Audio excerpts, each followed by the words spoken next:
ओम श्री कृष्णाय वासुदेवाय हरे परमात्मने प्रणतः क्लेश नाशाय गोविंदाय नमो नमः। हेलो एवरीवन, मैं हूं आपका अपना हेल्पिंग शेडो और आप सभी का तहे दिल से आज के एपिसोड, जो कि हमारा पहला एपिसोड है, मैं स्वागत करता हूं। और आप सभी का बहुत बहुत शुक्रिया, आपने जो प्यार हमें इंट्रोडक्शन वीडियो के लिए दिया उसके लिए। I welcome you all in our first ever episode of Weekend Talk। जिन लोगों ने हमारी इंट्रोडक्शन वीडियो देखी है उन्हें इस शो का उद्देश्य पता है, और जो लोग नहीं देख पाए वो इसे जरूर देखें ताकि आपको चीजें समझने में आसानी होगी। धन्यवाद। तो जैसा कि हमने आपसे वादा किया था कि मैं आपको सुनूंगा भी और समझूंगा भी, तो आप सभी के बहुत कॉल आए, आपने बहुत प्यार दिया और हमने उस पे काफी अच्छे से बात भी की। लेकिन आज का एपिसोड कुछ खास होने वाला है, क्योंकि आज हमारे बीच ऐसे शख्स मौजूद हैं जो किसी परिचय के मोहताज नहीं है। मैं इन्हें काफी अरसे से जानता हूं और ये मेरे काफी अच्छे दोस्त भी हैं और एक बहुत अच्छे इंसान भी। इनके बारे में क्या कहूं, ये एक ऐसी सोसाइटी में पले बड़े हैं जहां पर कुछ अलग सोचना ही अपने फ्यूचर को लेके गुनाह समझा जाता था और आज भी समझा जाता है। इन्होंने अपने सपनों की शुरुआत एज अ डांसर की थी, लेकिन समाज ने इनके सपनों को कभी नहीं अपनाया। इनके पिता, जो कि एक स्ट्रिक्ट फादर हैं, उन्होंने इनका डांस करवाना छुड़वा दिया। गुस्से के इतने तेज कि ये बच्चा डर की वजह से हकलाने भी लगा। फिर भी इन्होंने हार नहीं मानी और ये आज एक अच्छे एंकर के रूप में जाने जाते हैं। जी हां भाइयों, मैं बात कर रहा हूं धनराज राजोरा की। आइए धनराज जी, स्वागत है आपका वीकेंड टॉक के पहले एपिसोड में।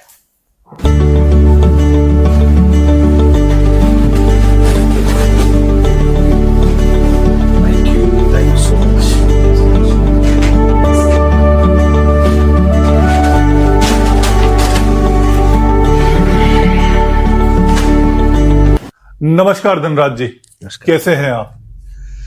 I am good. बहुत टाइम के बाद वापस से आई थिंक एक ऐसे पॉडकास्ट में इनवाइटिंग और वीकेंड टॉक का ये podcast, thank you so much for that, for inviting me. एक काफी अरसे बाद आपको देखकर बहुत अच्छा फील हो रहा है। वैसे तो सोशल मीडियाज वगैरह पे मैं आपको देखता रहता हूँ, आपके वीडियोस वगैरह, आपका काम, जो कि शुरू से आपको पता है मैं आपका कितना बड़ा फैन रहा हुआ हूँ, आपके डांस का भी और आपकी एंकरिंग का भी। Thank you. मुझे लगता है कि आई थिंक काफी लंबे समय के बाद हम लोग मिल रहे हैं और कहते हैं कि हम सबको हमारी जिंदगी में कभी ना कभी एक हेल्पिंग शैडो की जरूरत होती है, और आई थिंक आज मुझे लग रहा है इस पॉडकास्ट के थ्रू मुझे मेरा हेल्पिंग शैडो मिल गया है। शुक्रिया आपका। प्लीज।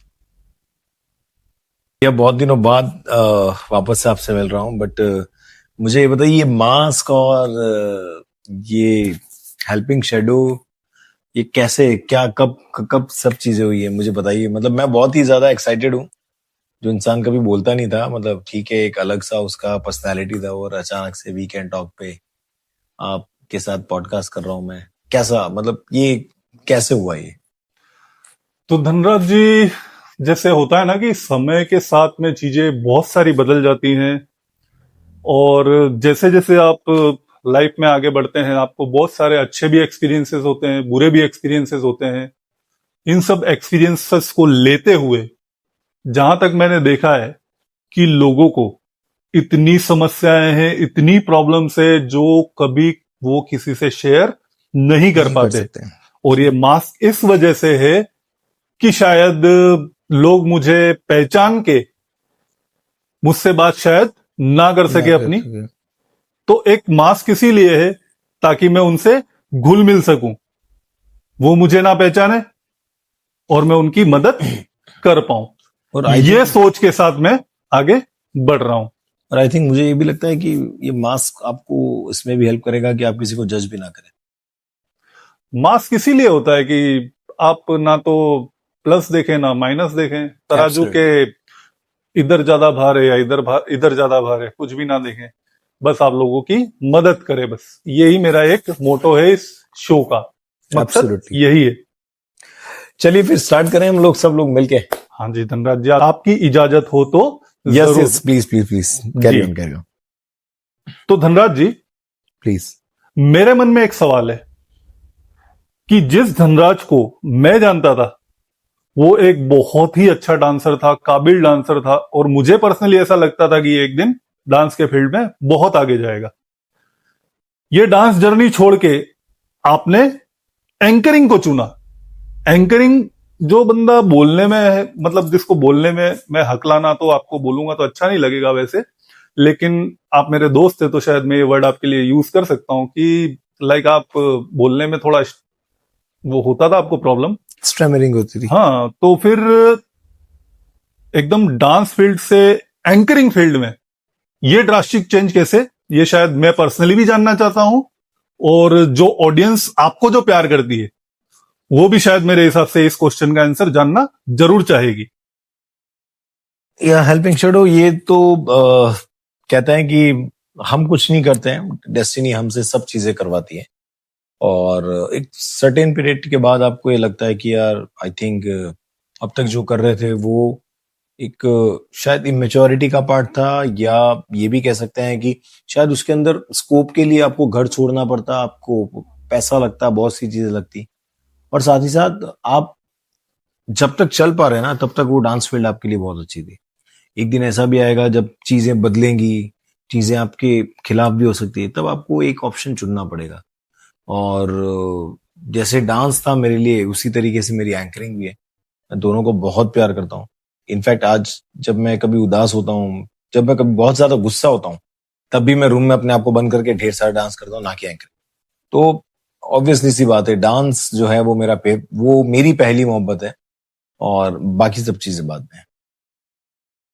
जिस धनराज को हम सोशल मीडिया पर देखते हैं या स्टेज पर देखते हैं, असल में वो धनराज है कौन? तो ये बड़ा ही इंटरेस्टिंग सवाल है मेरे लिए भी, क्योंकि जिंदगी में खुद को जानने का जो एक सबसे बड़ी यात्रा है वो आई थिंक हम सब लोग कर रहे हैं। जो लोग अपने आप को पहचान जाते हैं वो आई थिंक मुझे लगता है कि बहुत ज्यादा सक्सेसफुल होते हैं। और खुद की बात करूं तो शायद मेरे जैसे और कई धनराज हैं जो अपने सपने को अचीव करने के लिए पैशनेट होते हैं, स्ट्रगल करते हैं। आई थिंक सब लोगों ने कर रखा है। Sorry to interrupt you Dhanraj ji, मैं जिस धनराज को जानता हूं वो सिर्फ वन एंड ओनली पीस है, तो आप ऐसा मत बोलिए कि बहुत से धनराज है, धनराज सिर्फ एक ही है। फिर भी हम सबके अंदर एक, कहते हैं ना कि एक मिडिल क्लास फैमिली का जब बच्चा कुछ अलग करता है या किसी अलग प्लेटफॉर्म पे होता है, तो उसे देखने वाले लोग हैं, उसके साथ चलने वाले लोग थे, या उससे जो जूनियर हैं, या जो बच्चे उसे बचपन से देखते आ रहे हैं, आई थिंक वो भी ये चाहते हैं कि यार हम भी धनराज भैया की तरह कुछ करें। और ये भी हो सकता है कि शायद मुझसे अच्छे मेंटर्स भी हैं, उनको भी फॉलो करते हैं। तो जिंदगी में ये कि अगर आप जिस बैकग्राउंड से उठे हैं, उस बैकग्राउंड से उठकर आपने कुछ अलग किया है, तो पीपल आर वॉचिंग यू। लोग आपको मोटिवेट करेंगे और लोग आपको इंस्पायर करेंगे। That's it. तो धनराज जी, क्या आपकी जिंदगी का कोई ऐसा डार्क ट्रुथ है जो आप यहाँ पर शेयर करना चाहते? देखिए, आई थिंक मुझे लगता है कि हम सबकी जिंदगी में कोई ना कोई एक डार्क ट्रूथ रहा है, और कोई भी ऐसा नहीं होगा जो प्लेटफॉर्म पे आके, इस पॉडकास्ट पे या ऐसी जगह पे आके जहां उसे फिर हजारों लोग, लाखों लोग सुनेंगे, वहां पर आके अपनी जिंदगी का डार्क ट्रूथ या डार्क जोन बताएगा। हाँ, बट मैं आप लोगों के साथ अपना एक डार्क एपिसोड में आपके साथ एक शेयर करना चाहूंगा कि जिंदगी में जब आप किसी चीज से बहुत ज्यादा मोहब्बत करते हैं, जैसे मैं अपने डांस से बहुत ज्यादा मोहब्बत करता था, और जब आप वो चीज आपको नहीं मिलती है, या कह सकते हैं कि जब आप उस चीज तक नहीं पहुंच पाते हैं, तो बहुत मुश्किल आती है। और दूसरा कि जिंदगी विनर्स को ही हमेशा चुनती है, लूजर्स को नहीं चुनती है। तो लोग आपको तब तक लूजर्स मानेंगे जब तक आप अपनी विनर वाली स्किल नहीं दिखाएंगे आप। और हम सबकी जिंदगी का एक डार्क ट्रूथ जो है वो यही है कि हम सभी लोग कहीं ना किसी चीज से जूझ रहे हैं और उससे बाहर निकलने के लिए बहुत हाथ पैर मार रहे हैं। जो दृढ़ निश्चय करते हैं, जिनका विल पावर अच्छा है, वो निकल आते हैं, और जो उनमें ही उलझे रह जाते हैं फिर उन्हें थोड़ी मुश्किल आती है। तो ये आई थिंक मुझे लगता है यही डार्क डार्क ट्रूथ है हम सबकी जिंदगी का। इस चीज को मैं भी काफी अच्छे से रिलेट कर सकता हूँ, क्योंकि किसी जमाने में मैं भी एक अच्छा डांसर हुआ करता था और एक अच्छा कोरियोग्राफर बनना चाहता था। तो क्या धनराज का दिल टूटा है कभी? अ, आपके पॉडकास्ट वीकेंड टॉक के माध्यम से अगर मैंने बता दिया कि धनराज का दिल टूटा, तो शायद हो सकता है कि ये पॉडकास्ट जब मेरी बीवी देखे तो वो मुझ में बहुत सारी चीजें मेरी तोड़ देंगी। Is just a joke, but मुझे लगता है कि बीइंग एन आर्टिस्ट, एक आर्टिस्ट का दिल तब टूटता है जब उसको तवज्जो नहीं मिलती। एक आर्टिस्ट का दिल तब टूटता है जब वो स्टेज पे अपना बेस्ट देता है और कोई तालियां नहीं बजाता है। एक आर्टिस्ट का दिल तब टूटता है जब उसके लोकल लोग ही उसे सपोर्ट नहीं करते हैं।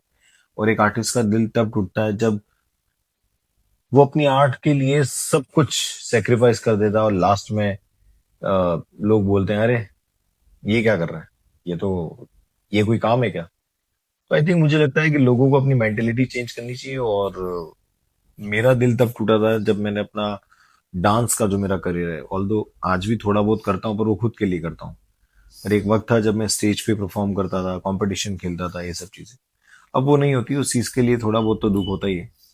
और बाकी जिंदगी में मोहब्बत जो है वो हर चीज से हो सकती है। आप किसी स्पेसिफिक ऑब्जेक्ट से कर सकते हो। मेरी अभी जो मोहब्बत है वो मेरा माइक है। अपने माइक से, अपने फैमिली से, अपने बच्चे से, मतलब हर वो चीज जो मेरे अराउंड है मैं उन सबसे प्यार करता हूँ। Thank you. यही मेरे आपके सवाल का प्यारा सा जवाब है। तो अगला सवाल उन आर्टिस्टिक लोगों के लिए है, वो काफी कुछ रिलेट कर पाएंगे इस सवाल को। जी। नेगेटिव लोगों से कैसे बचा जाए? क्योंकि क्या है कि जो भी आर्टिस्टिक फील्ड से काम करता है या कुछ अलग सोचता है, उसकी लाइफ में नेगेटिव लोग बड़ा इम्पैक्ट डालते हैं। उससे कैसे बचा जाए? हाँ, ये आई थिंक मुझे लगता है भैया बहुत ही ये सवाल अक्सर हर पॉडकास्ट में कोई ना कोई किसी ना किसी की लाइफ के लिए पूछता है कि हम नेगेटिव लोगों से कैसे बचे, कैसे थॉट से बचे। मुझे लगता है कि अपने काम को पूरी शिद्दत से कीजिए, कंसिस्टेंसी के साथ कीजिए, और जब लाइफ में ऐसा लग रहा है कि कुछ नेगेटिविटी आ रही है या कोई नेगेटिव लोग आप पे हावी हो रहे हैं, उनके थॉट हावी हो रहे हैं, सो आई थिंक आपका स्पिरिचुअल होना बहुत ज्यादा इंपॉर्टेंट है। तब आप बहुत ज्यादा स्पिरिचुअल हो जाए और एक मिनट के लिए भी अपने आप को खाली ना रखें। अगर आप अपने काम में बिजी रहेंगे ना, तो नेगेटिव लोगों की थॉट आपके ऊपर प्रभावित नहीं करेंगे। और अगर आपके सर्कल में कोई नेगेटिव है तो कोशिश कीजिए उससे थोड़ी दूरी बना के रखें। जैसे कोविड में हम करते थे ना, 3 गज की दूरी, मास्क है जरूरी, तो 3 गज की दूरी नेगेटिव लोगों के लिए है जरूरी। आई थिंक मुझे लगता है सही होना चाहिए। Nice answer Dhanraj. Thank you. अब ये बताएं कि डांस से एंकरिंग तक का सफर धनराज ने कैसे चुना और कैसे तय किया?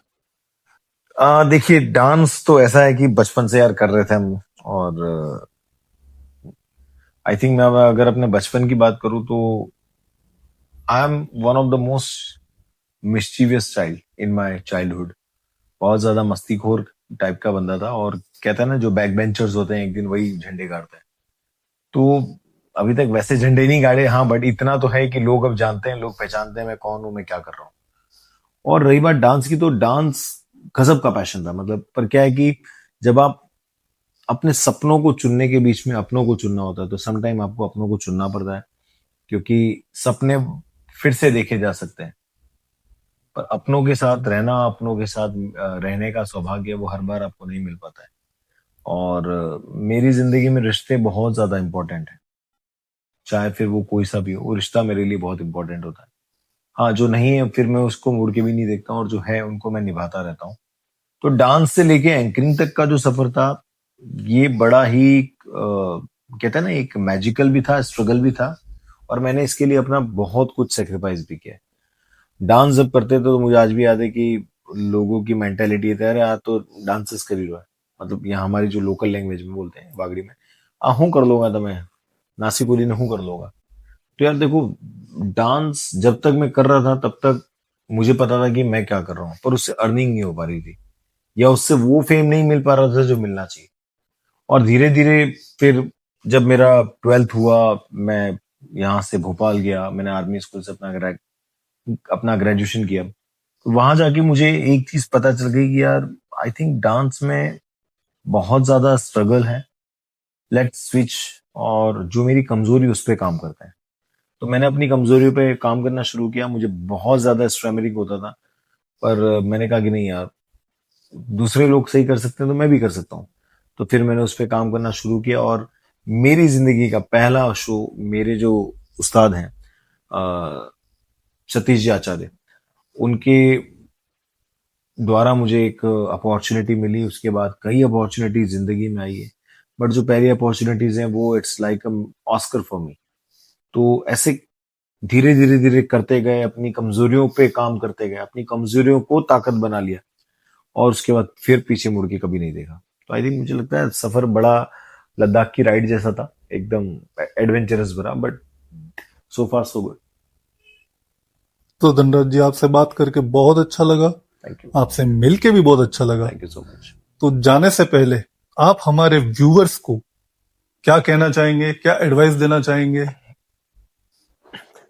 देखिए, आई थिंक मुझे ऐसा लगता है कि जिंदगी में आप कुछ भी कीजिए, पर उसमें ना ईमानदारी रखिए, डिसिप्लिन होना चाहिए, डेडिकेशन होना चाहिए, और कंसिस्टेंसी होनी चाहिए। मेरी जिंदगी का एक सबसे इम्पोर्टेंट, अगर मैं सिद्धांत बताऊं, प्रिंसिपल बताऊं, तो वो है D2C, डिसिप्लिन, डेडिकेशन और कंसिस्टेंसी। इसके साथ अगर आप चलते गए तो आप जिंदगी में सब कुछ हासिल कर सकते हैं। और कोशिश करते रहिए कि जितनी सफलता की ऊंचाइयां हों, उन ऊंचाइयों पे आपके अपने साथ होने चाहिए, क्योंकि उन सफलताओं को एंजॉय करने के लिए जब आपके अपने ही साथ नहीं होंगे तो आई डोंट थिंक सो उस सफलता का कोई मायना है आपकी जिंदगी में। और कीजिए, अच्छा कीजिए, जो कर रहे हैं जिंदगी में करते रहिए। ये मत सोचिए कि अगला आपके बारे में क्या सोच रहा है, बस ये सोचिए कि इससे आपका फैमिली रन करेगा, इससे आपकी एक पर्सनैलिटी ग्रोथ होगी या नहीं होगी, इससे आपका फाइनेंशियल फ्रीडम आपको मिलेगा या नहीं मिलेगा। ये चीज ज्यादा इंपॉर्टेंट है। और कुछ सालों से मैं इस्कॉन से भी जुड़ा हूं, तो मुझे एक बात समझ में आ गई कि आस्था ही एक रास्ता है। अगर आप थोड़े धार्मिक हो जाएं, आप थोड़े स्पिरिचुअल हो जाएं, आप अपने धर्म को जानें, नो मैटर व्हाट वो कौन सा धर्म है। आप किसी भी धर्म से आते हैं, किसी भी मजहब से आते हैं, किसी भी रिलीजन से आते हैं, आप अपने धर्म के अंदर वो चीजें चुनिए जो आपको एक इंसान और आपको एक अच्छी इंसानियत सिखा सके। आई थिंक मुझे लगता है कि वी कैन टॉक के सभी व्यूअर्स को मैं यही बताना चाहूंगा कि जिंदगी जो है वो बहुत छोटी है। आप उसको कैसे देख रहे हैं, आप उसको कैसे जी रहे हैं, बहुत मायने रखता है। Please. Thank you Dhanraj ji. Thank you so much. अब हम इजाजत लेना चाहेंगे। Thank you so much. We can talk helping shadow. और मुझे लगता है कि ये आज का ये जो पॉडकास्ट था मेरे लिए काफी इंटेलेक्चुअल था, काफी सवाल बड़े इंटरेस्टिंग थे। और मेरे जैसे कई और लोग होंगे जो अपने करियर में एक ऊंचाई चाहते हैं, एक जंप चाहते हैं। तो thank you so much, we can talk. और आज ये जो मोमेंट था ना, शायद मैं अपनी रेस्ट ऑफ द लाइफ याद रखने वाला हूँ। Thank you so much. Thank you, thank you. तो धनराज जी, बहुत अच्छा लगा आपसे बात करके, आप यहाँ पर आए। अब हम आपसे इजाजत लेना चाहेंगे। Thank you so much helping shadow. It was nice talk with you. और वी कैन टॉक के सभी व्यूअर्स, इस एपिसोड को जब भी आए बहुत सारा प्यार दीजिएगा, सब्सक्राइब कीजिएगा, लाइक कीजिएगा, और एडवाइस जरूर दीजिएगा कि इस पॉडकास्ट में हम क्या ज्यादा इम्प्रोवाइजेशन कर सकते हैं, क्या अच्छा आपके लिए लेकर आ सकते हैं। Thank you so much helping shadow. And yes, अगर जिंदगी में कुछ भी प्रॉब्लम हो तो एक बार हम लोग साथ में बोलते हैं, we can talk. We can talk. तो दोस्तों, धनराज जी से हमने विदा ले ली है। अब इस शो के फॉर्मेट को आगे बढ़ाते हैं, जिसका मेन मकसद है कि वी कैन टॉक। आज सुबह जब मैं उठा, मैंने अपना मोबाइल चेक किया तो मोबाइल में मेरे 2-3 मिस कॉल नजर आए। मैंने जब सामने से रिटर्न कॉल किया तो वहां से एक भाई थे जो मुझे बोल रहे थे कि भैया मैंने आपका वीडियो देखा है और मैं आपसे बात करना चाहता हूँ। तो मैंने कहा हाँ बोलिए, क्या दिक्कत है, आप जो भी बात करना चाहते हैं मुझसे फोन पे कर सकते हैं। बोले मुझे फोन पे नहीं, आपसे लाइव आके बात करनी है। और वो काफी दूर से आए हुए थे यहाँ पर, उनको कुछ काम था, उन्होंने इंस्टाग्राम पे मेरी कोई रील देखी थी और फिर यूट्यूब से मेरा नंबर निकाल के और मुझे कॉल किया था। हमने उनको अपने स्टूडियो का एड्रेस दिया और बोला कि आप आ जाइए और जब भी आपको जो भी कुछ भी बोलना हो ऑन कैमरा आके बोल सकते हैं। तो आज हमारे बीच में एक भाई आए हुए हैं जो अपना नाम रिवील नहीं करना चाहते हैं, तो उनका विषय हम उनका वेलकम करते हैं वी कैन टॉक के पहले एपिसोड पे। तो फर्स्ट बताएं ऑफ ऑल क्या कहना चाहते हैं आप। First of all thank you भैया। हमें सुनने के लिए कोई नहीं है। कुछ ऐसी बातें होती है जो हम घर पे नहीं कह सकते। दोस्त रहे नहीं, क्यों नहीं रहे वो आगे चल के मैं बताऊंगा आपको। तो किसी की ज़रूरत थी जो सुने। फिर मैंने आपकी रील देखी, रैंडमली रील्स स्क्रॉल करते हुए आपकी रील मेरे सामने आई। सोचा पहले फेक होगा सबकी तरह, कोई नहीं सुनता होगा। बट जब मैंने आपसे बात करी नंबर लेके यूट्यूब से, तो मुझे फील हुआ कि जाना चाहिए। तो मैं आपकी सिटी में आया था, तो सोचा क्यों ना ये भी बात करते हुए चले आपसे। और मैं आया, आपने मुझे मौका दिया सुनने का, सुनाने का। बताएं क्या स्टोरी है आपकी, क्या कहना चाहते हैं। सॉरी भैया, स्टार्ट करते हैं। स्टार्ट। कुछ दर्द है जो रह गया बताना। कुछ दर्द है जो शेयर करना चाहते हैं। बिल्कुल। जहां तक मुझे लगता है गर्लफ्रेंड के बारे में। जी, कह सकते हैं, बट गर्लफ्रेंड नहीं कहेंगे। मैं पूरा फ्यूचर सोच चुका था। सब कुछ डिसाइडेड था। बट ठीक है, कुछ मजबूरी रही होगी, मैं उनको बुरा नहीं बोलता। बट वो चीज़ जो हुई थी मैं बताना चाहता था। हाँ, इट्स ऑल योर्स, बोलिए आप, ये बोलने का शो ही है। हुआ कुछ यूँ था कि आज से 3 साल पहले रैंडमली मैं इंस्टाग्राम पे एक लड़की से ऐड हुआ। फिर मैंने रिक्वेस्ट सेंड करी। मुझे पता नहीं था कौन है, रैंडमली ऐड करा था मैंने। बट फिर पता चला कि वो मुझे जानती थी। बट मैं उसे जानता नहीं था, मैंने कभी देखा नहीं था। उसने मुझे किसी प्रोग्राम में देखा था। तो स्टार्टिंग में उस रिक्वेस्ट जब एक्सेप्ट हुई तो हमारी कुछ बात नहीं हुई। कुछ टाइम निकला, फिर कोविड का टाइम आया। कोविड के टाइम में जब मैंने स्टोरीज अपलोड करी अपनी सिंगिंग की, तो उस पे उसके रिएक्ट आना स्टार्ट हुए। सेम मैंने भी हिम्मत करी और सेम उसके स्टोरी पे रिएक्ट करना स्टार्ट करा। कुछ टाइम ऐसे निकला रिएक्ट करते हुए, फिर उसके स्टोरीज पे रिप्लाई आना स्टार्ट हुआ। ऐसे करके बात स्टार्ट हुई। स्टार्टिंग में सब कुछ अच्छा था। मैं भी ऐसे फ्रेंड ही बात कर रहा था, वो भी शायद ऐसे फ्रेंड ही बात कर रहे थे। बट फिर कुछ टाइम में मुझे एक अटैचमेंट फील हुआ जो काफ़ी स्ट्रांग था। पता ही नहीं था कैसे बोलूँ। बट फिर एक दिन हिम्मत करी और मैंने उन्हें बताया कि मैं उन्हें पसंद करता हूँ। तो उन्होंने उस चीज़ को वहाँ पे इग्नोर कर दिया, बात चेंज कर दी। तो मुझे लगा उन्हें नहीं पसंद, और फ्रेंडशिप ना टूट जाए इस डर से मैंने भी उस चीज़ को ज़्यादा फोर्स नहीं करा, इग्नोर करा। बट फिर कुछ दिनों बाद बात करने के बाद एक रात को उन्होंने एक पोस्ट शेयर करी। जब मैंने वो पोस्ट देखी तो वो एक्चुअली प्रपोजल पोस्ट थी। वो मुझे प्रपोज कर रहे थे। मैं तो था भी इसी इंतज़ार में। मैंने उन्हें हाँ कर दिया। जैसे ही हाँ करा, कुछ ऐसा लगा कि बस अब लाइफ पूरी बदल गई।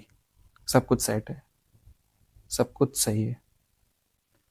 बस प्रॉब्लम यही थी ना कि वो मुझसे दूर रहते थे, तो लॉन्ग डिस्टेंस था। वो अलग सिटी से थे, मैं अलग सिटी से था। ज़्यादा डिफरेंस नहीं था, बट फिर भी 100 to 150 किलोमीटर्स का फ़र्क था। बट हमने कंटिन्यू करा, सब कुछ अच्छा चला, सब बातें हुई।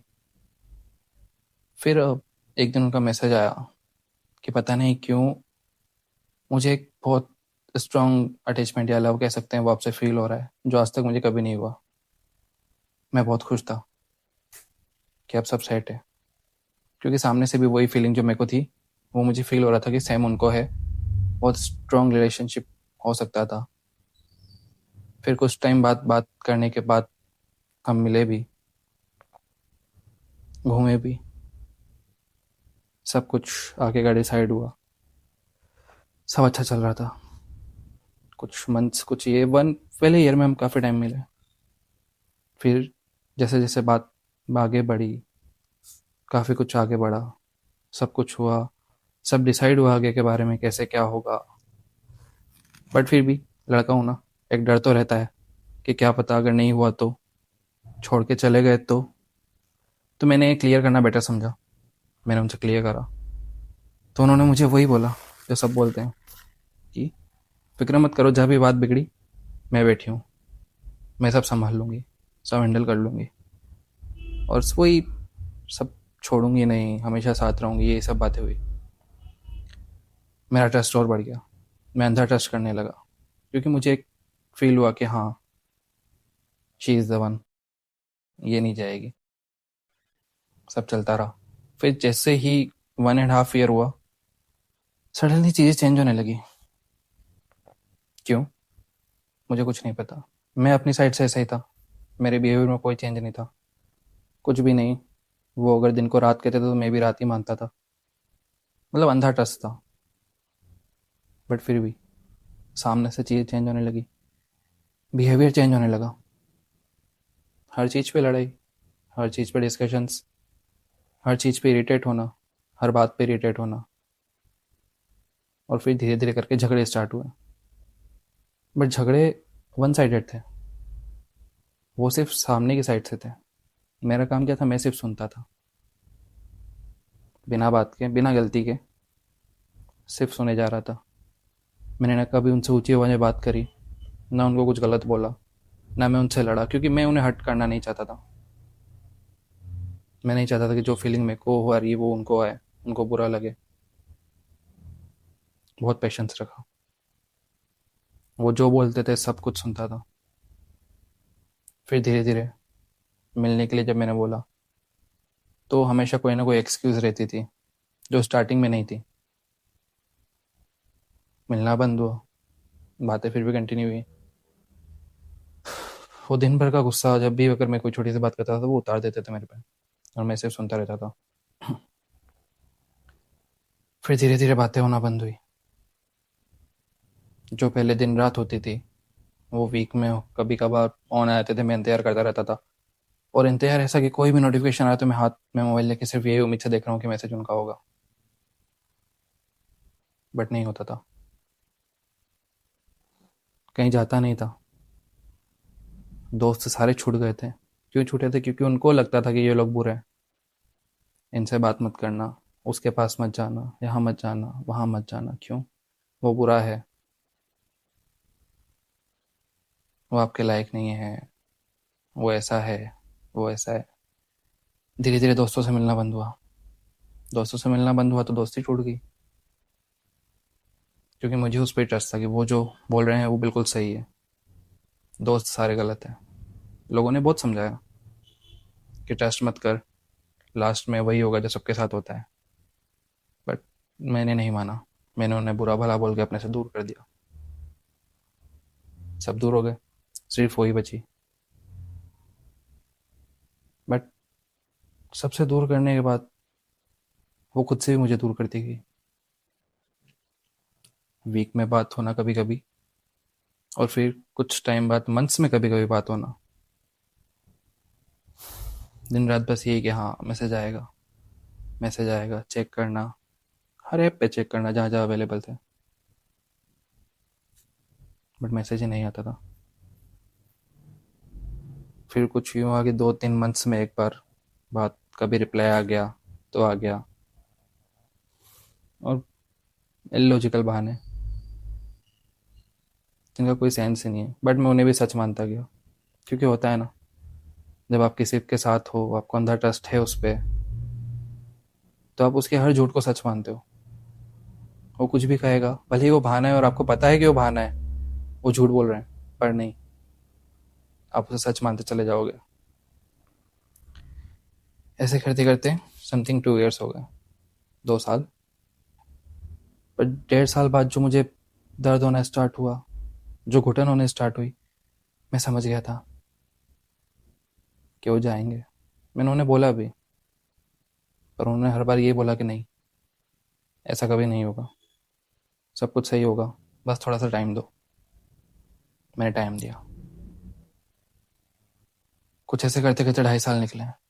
2.5 साल में मुझे 80-90% कन्फर्म हो गया था कि अब चीज़ें आगे नहीं बढ़ेगी। मैंने ये चीज़ कन्फेस भी करी कि अब नहीं होगा। पूछा मैंने कि क्या यहीं ख़त्म करें, तो भी सेम रिप्लाई था, नहीं, टाइम दो, सब कुछ सही होगा। फिर बहाने थे, मजबूरी थी, मैं सब सच मानता चला गया। वो जो बोलते गए मैंने सब सच माना। पता था मुझे कि वो झूठ है, पर फिर भी खुद को समझा ही नहीं पाया। 2.5 साल बाद जब मुझे लगा कि अब मुझे कोई स्टेप लेना चाहिए, क्योंकि वो जो घुटन होती है ना कि जो आपके साथ है वो आपके साथ नहीं है, वो आपके साथ होके भी आपका नहीं है, और उसके अलावा जो लोग आपके करीब थे वो भी आपसे दूर चले गए। वो घुटन अंदर ही अंदर घुटता रहता था। रात को नींद नहीं आना, एनजाइटी अटैक्स, पैनिक अटैक्स। और सबसे बड़ी बात यह है कि जब फर्स्ट टाइम एनजाइटी अटैक आया तो मेरे को पता भी नहीं था कि डील कैसे करना है, क्योंकि किसी को नहीं पता होता, ना कोई शेयर करता है। उनको लगता है कि ये शर्म से फील होती है कि लड़के हो गए एनजाइटी अटैक्स, दुनिया क्या कहेगी। तो लड़कों को पता ही नहीं कि उससे डील कैसे करते हैं। मुझे भी नहीं पता था कि उससे डील कैसे करनी है। सांस नहीं ले पाना, भारीपन, चक्कर से आना, कहीं मन न लगना, कहीं जाने का मन न करना, हर बात पे गुस्सा, हर बात पे चिड़चिड़। अचानक मेरा बिहेवियर चेंज होने लगा, नींद नहीं आना, फिर फिजिकल इश्यूज आए, मेंटल इश्यूज आए, डिप्रेस्ड होना स्टार्ट हो गया था। ये सब चीज़ें मैंने उन्हें बताई, पर कुछ ऐसा लगा कि उन्हें इससे कोई फ़र्क ही नहीं पड़ता। मैंने उन्हें बोला भी कि ये सब चीज़ें हो रही है, बट उन्हें कुछ फ़र्क नहीं पड़ा। और लास्ट में जब मुझे लगा कि अब बहुत ज़्यादा हो गया है, मैं चाहता था उन्हें पास रखना, पर मुझे पता था कहीं ना कहीं वो दूर चले जाएंगे, तो मुझे उन्हें दूर करना बेटर लगा। और उन्हें सिर्फ एक मौका चाहिए था जाने का। वो सामने से बोल नहीं सकते थे, बस इतना ही था। तो मैं उन्हें वो मौका देना चाहता था। 2.5 साल बाद जब मैंने उन्हें कहा, एक दिन जब वो 3 मंथ्स बाद ऑनलाइन आए, तो मैंने उनसे बोला कि क्यों ना अब इस रिलेशनशिप को ऑफिशियल किया जाए। आप अपने घर पे बात कर लो, मैं अपने घर पे कर लेता हूँ, नहीं माने तो मनाएंगे, सब सही हो जाएगा। मनाने से हर कोई मान जाता है, काफ़ी केसेस है। बट फिर रिप्लाई आया कि ये नहीं हो सकता। मैं अपने घर पे बात करूँ आपके बारे में, इतनी मेरे में हिम्मत नहीं है। मैंने समझाया कि मैं भी तो कर रहा हूँ, मैं भी तो मनाऊंगा, आप भी कर लो।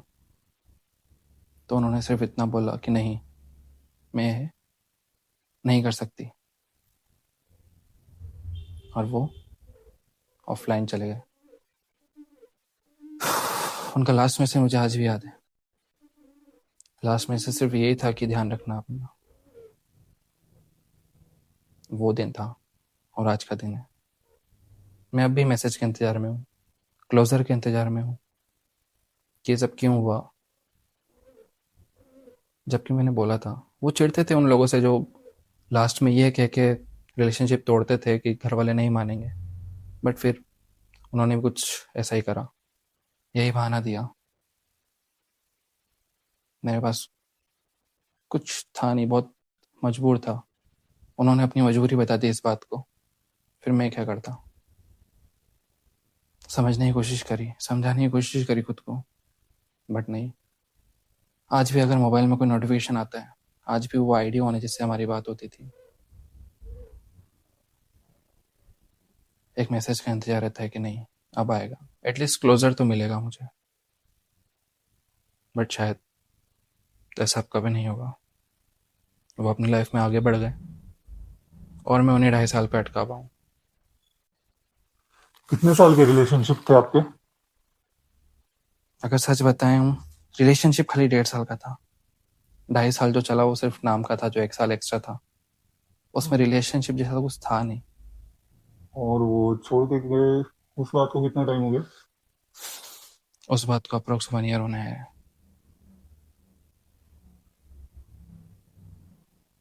1 ईयर हो गया? बिल्कुल। और आज भी आप उनके इंतजार में बैठे हो? बिल्कुल। देखो, ये एक तरफा बात है एक्चुअली में, क्या होगा क्या नहीं, ये मैं जज नहीं करता यहाँ पे किसी को। मैं, ये शो खाली आपके बोलने के लिए है कि आप अपने मन का दर्द आके मुझसे शेयर कर सकें। लोग भी देखेंगे आपको, वो खुद भी आपको कमेंट करके चीजें बताएंगे। ये वीडियो अपलोड होगी उसके बाद में कि आपको क्या करना चाहिए, क्या नहीं करना चाहिए। मैं कोई भी कंक्लूजन नहीं देता यहाँ पर कि आप गलत हो या वो गलत है, या आप आए, बात सुनी मैंने आपकी, आपकी कहानी थोड़ी दर्द भरी हुई है। और आजकल के युवा, मोस्ट ऑफ, जो प्यार में पगला जाते हैं, उनके साथ ऐसा होता ही होता है। तो मेरा सजेशन, एक चाहो तो आप, मैं एक बड़े भाई की तरह आपको दे सकता हूँ जी। कि जल्द से जल्द ट्राई करो कि इन सब चीजों से बाहर निकलो। अपनी हॉबीज पे ध्यान दो, अपने करियर पे फोकस करो, अपने पेरेंट्स की बात सुनो, अच्छे दोस्त बनाओ। आज देखो, आज आपका कॉल आया, आज आपने एक अच्छा दोस्त बना लिया।